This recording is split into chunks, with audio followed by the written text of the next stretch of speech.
Good evening. I will describe the positive aspect of the novel The Other Turn of the Script.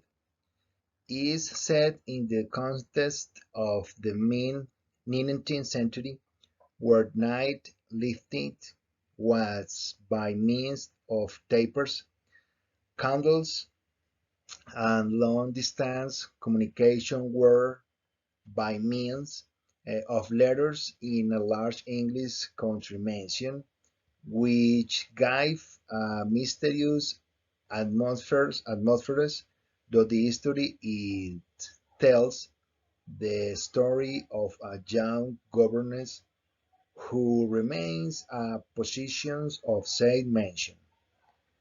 I invite Joe to read Maya's notebook.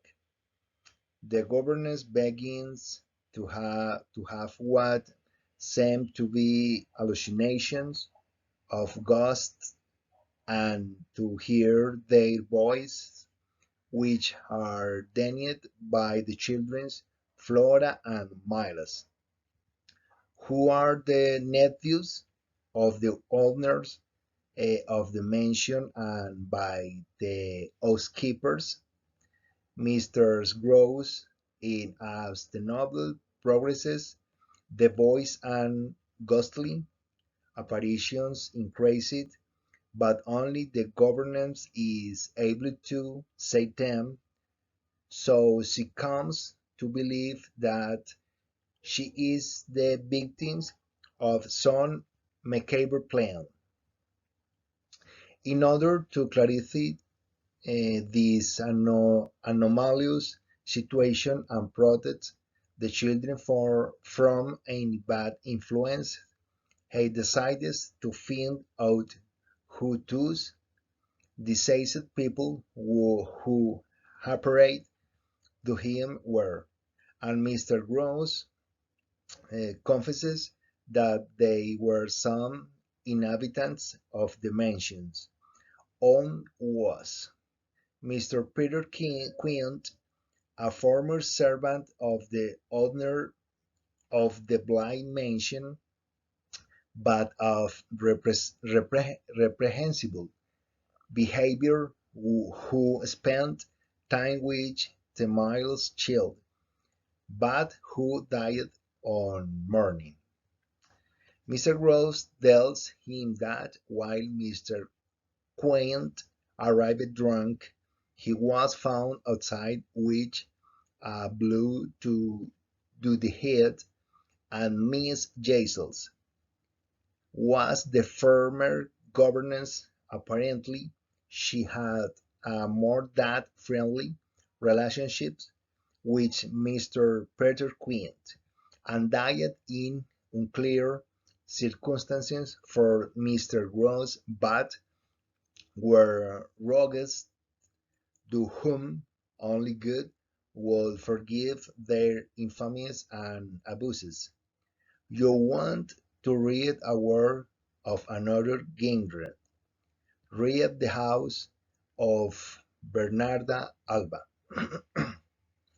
However, Mr. Gross did not assure him that she had seen any ghost or heard voice in the mansion, but told him that the kitchen and cleaning staff rated it at dusk because they did not like to spend the night at Blind Mansion. The government seekings to, to get to the bottom of the matter because she was sure, sure of the macabre visions, decides to give the matter another twist at the end of the novel. The government's whose name is not mentioned if the novel sent Flora and Mr. Gross to London to the house of the children's sample, but she stays with the child's Miles, and at night she comes to pressure him to tell him what really happens. The chills takes him for crazy and they end up arguing.